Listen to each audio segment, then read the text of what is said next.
Hi everyone, it's Tasha. Welcome or welcome back to my channel.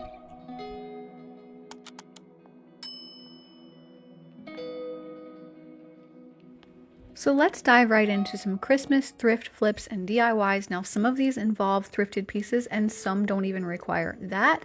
But this first one is based around this set of 2 oval frames that I found at a thrift shop. I thought they were really sweet. They're $1.99 each. And I figured since there were 2 of them, I really like the size. They might make a really nice accent at Christmas time if I put some Christmas prints inside. I also picked up this one from the same area of the same store for 99 cents, which said it's from the 1930s or 40s. So who knows, maybe all of these are from the 30s or 40s.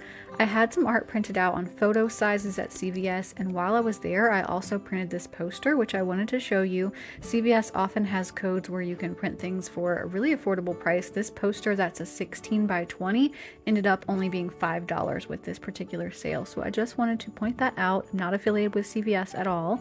But then I went ahead and made myself a template with this oval shape, and that is out of a Ziploc bag. I just wanted something clear that I could lay over my prints and make sure they were sized exactly right and at the exact right place on those. So I wanted something clear. That worked out well, and then I used a glue stick to attach them to the frames themselves. I went over the top of that with some matte Mod Podge just to take away the gloss finish of the photographs and mattify them. And then I went over that with some strokes on the actual images to make it look more like a painting. Then I touched up the frames with my favorite rub and buff color, which is European Gold, and this is how they turned out. I'm really pleased with them, and I can't wait to style these side by side in our entryway for Christmas.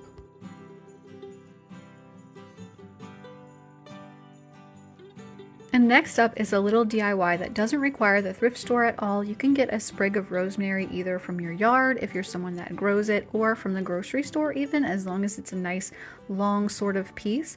And for this type of little wreath, I'm just going in with some floral wire, which you can pick up online at craft stores, anywhere like that. And I'm going around and around the sprig of rosemary with the floral wire. Floral wire is very, very light and super bendable. It's very easy to bend. So I'm going around that and leaving a nice long tail on the outside as well that I can use to join the 2 ends together when I'm done. I went ahead and left a little bit extra even that I could make myself a little hoop with when I was done for an easy way to hang this. And it's really as simple as that. Just twist it all the way around, twist the rosemary into a wreath shape, and make yourself a little hanger on the end. And this is the perfect size to style somewhere like against a cutting board in your kitchen, or another really small area that you want to bring that festive touch to. It would also be a great accent to a place setting at a dining table, or even to use on your Christmas packages.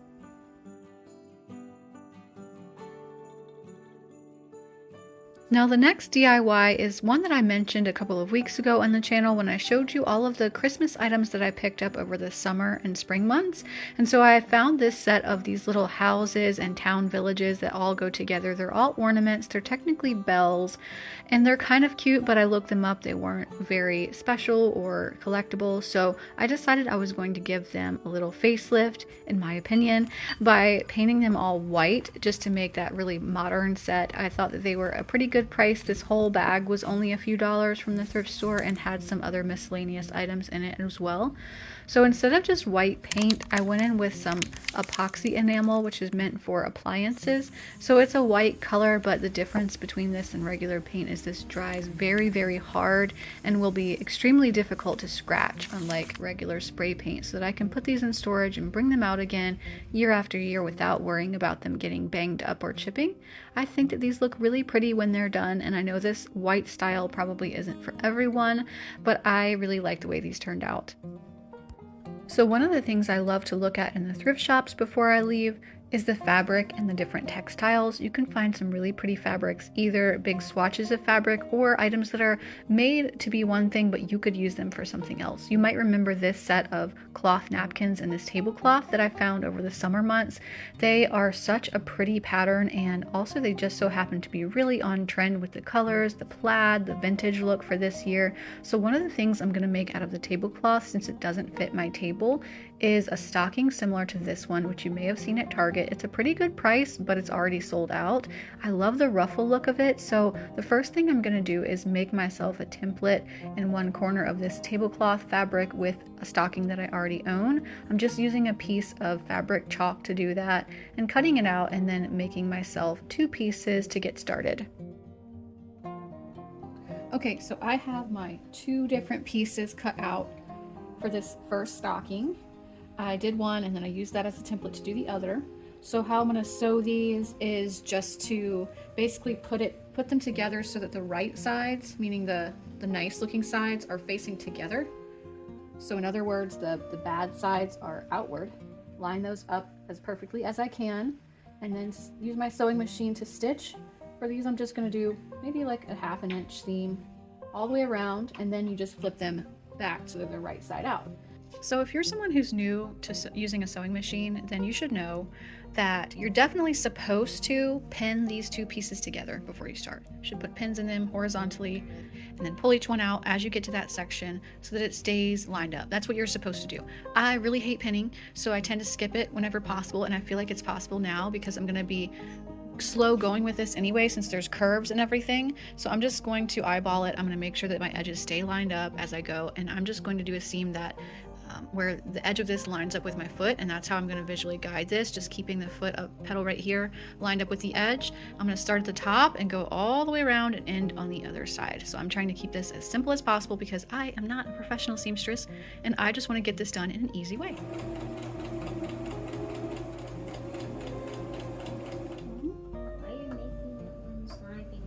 Because Christmas will be here before you know it.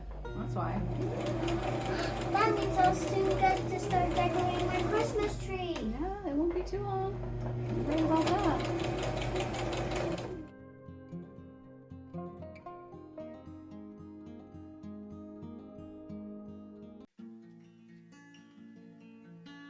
Okay, now the next step for this is going to be my ruffle. And I've never done this before, so I'm just learning. But I looked up how to do one and I'll do my best. So for the ruffle, I need some fabric cut long ways like this, a strip that I'm going to then do a technique on to gather to make my ruffle. So I wanted mine full, so the recommended amount was about 2.5 times the circumference that you're using. So the first thing that I have to do with this is get my bottom edge of my ruffle nice and neat, and then I'm going to do my gathering technique across the top. So for the bottom, I'm just going to do a double fold, meaning on the back side like this. I'm just doing a small little fold. I'm going to stitch that length all the way down and then do another small little fold like that and stitch again. That's going to make a really nice neat bottom. So I'm going to work on that first and then get to the gathering part of the top. So I got a little too excited with my ruffle and I started it without filming, and it looks really cute, but I'll just show you how you do that. Basically is I took my strip and about 1/4 inch down on this top part of it, this is going to be the top, I did just a stitch in what's called a basting stitch. It just means a loose stitch with larger links in it, and you set your tension on like low. So where I have here these 2 different threads, I don't know if you can see, but there's a top one and a bottom one. The black one is the top one. So I'm just grabbing that, and then you just kind of hold on to that one tightly while pulling on your fabric to gather it up. So the more you pull it, the tighter it will gather, and you just do that through your whole piece, and you want to end up with something that's going to wrap nicely around your top. And so you just kind of play with it back and forth until you have the right length. Okay, I've attached this. It is not perfect, but it will work. And then for my loop, which I almost forgot, I am just going to use a pre-done edge of the tablecloth, like this was the finished edge already, and I'm just going to snip that off, or I did already rather, and use that as my hook. I'm really pleased with how this turned out in the end. I love the ruffle look of the top and I love the fabric. Plus I still have lots of fabric in that tablecloth left over to make a pillow cover or who knows what else. This one will look so good beside a cream or a dark red stocking to mix and match this season. The next DIY is a very, very easy one that you could do quickly. I was inspired by these velvet bow napkin rings from West Elm. They're $34.50 for a set of 4, but I noticed although they were really pretty, they really were just velvet bows around napkins, and then the ring itself is wrapped with the velvet fabric as well. So I had done this last year with some dark red velvet, but I just tied it on, and this year I thought I would go the extra step of taking a little ring. This is actually a drapery ring, wrapping it with some of the matching velvet ribbon and then attaching the bow instead of just tying the ribbon all the way around the napkin, which you can also do. So I glued this on with some hot glue, and I think this turned out really sweet. This would be a very affordable and fairly quick DIY to do, even if you were doing 8 or 10 or lots of these. You would just need some ribbon and some rings of some sort that are about the same size, and this was a very satisfying DIY to do for not much money at all.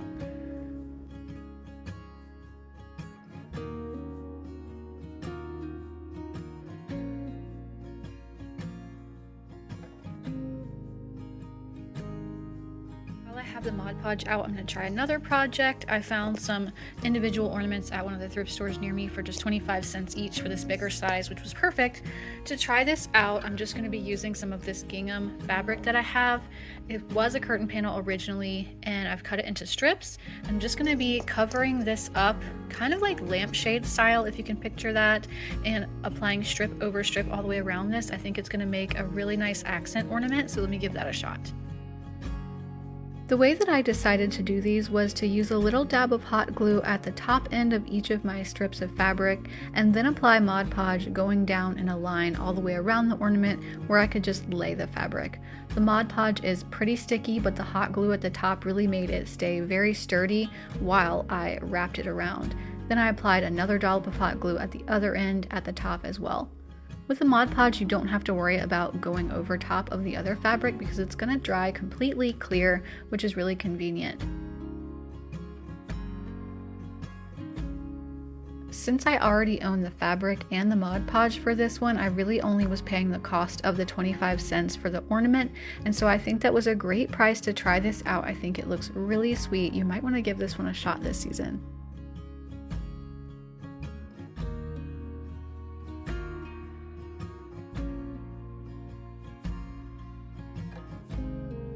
Now, we've already talked about the mini rosemary wreaths, but you can use any greenery from your yard, especially evergreens or anything that looks remotely seasonal or Christmassy. You can make yourself a wreath with just a craft hoop from maybe Michael's or another craft store and the greenery from your yard. So for this one, I'm using some bayberry stems from our side yard. We have a very, very large bush, so there's plenty of that to go around.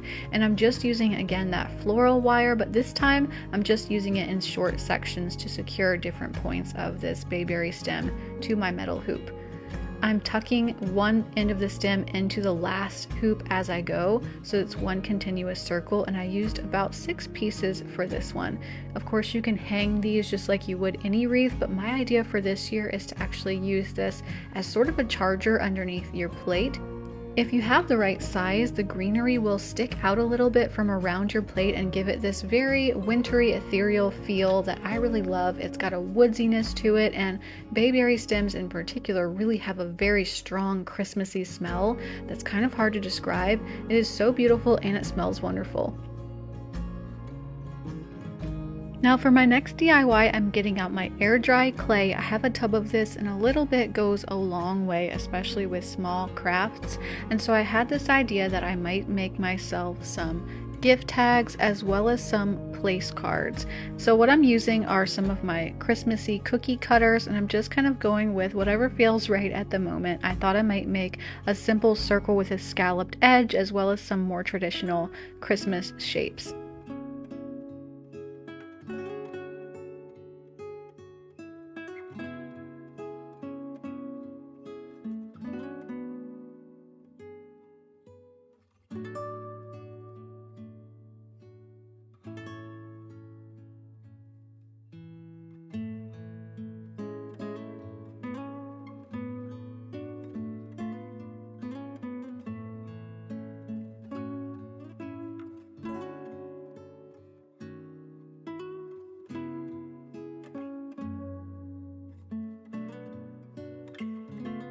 Now after I have my shapes cut out, I'm going in with this stamp set. Now I've had this for probably 10 plus years. I got it from Michael's a long time ago.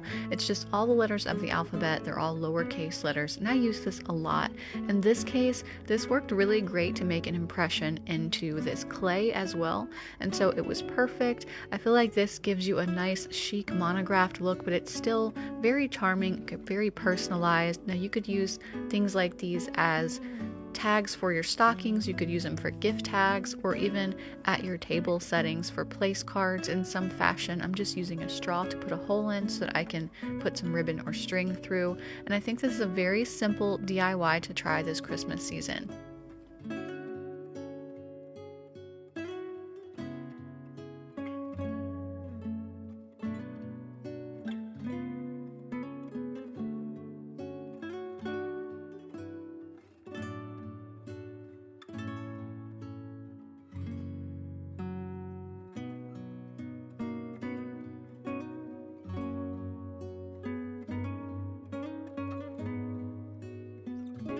Now, in addition to that style with one hole for ribbon, I wanted to try this style out as well, which I saw on Pinterest. For this one, you need some sort of a rectangle. You're going to monograph it the same way, but put a hole on both sides of it. That's going to allow you to put ribbon through both sides and wrap around to the back, so you can make yourself essentially a napkin ring that is personalized for your table. I thought that was a really cute idea, so I'm doing it just like this and then laying it on top of my rolling pin just so that it dries with a little bit of a curve so it'll fit nicely over top of the napkins. Now for mine, I decided to paint these. You could leave them white, you could coat them with a nice clear, thick, glossy coat, whether you paint them or not, but for mine I decided to go in with some paint. This is a color called Beachcomber Beige, and it's just a really nice tone. I think I'm just giving them 2 coats of paint.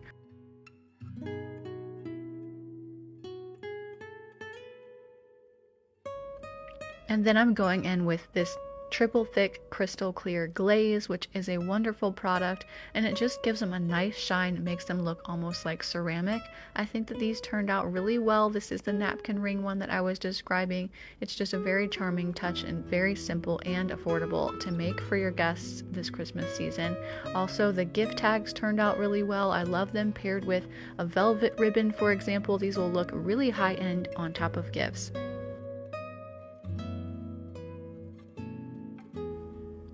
And so I hope that you've enjoyed some of these Christmas DIYs and thrift flips. If you did, please let me know in the comments. I love to read your comments. Let me know which one was your favorite and if you plan to try any of these out this season.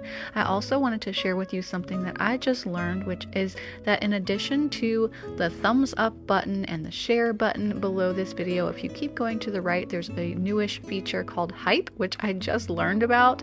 And what that does is gives the video that you choose to hype some points, which can in turn help it to be seen by more viewers. So any or all of those interactions really do help the channel. I very much appreciate it, and I will see you all next week for a Decorate With Me video for Christmas. I hope that everyone has a fantastic week. I'll see you there.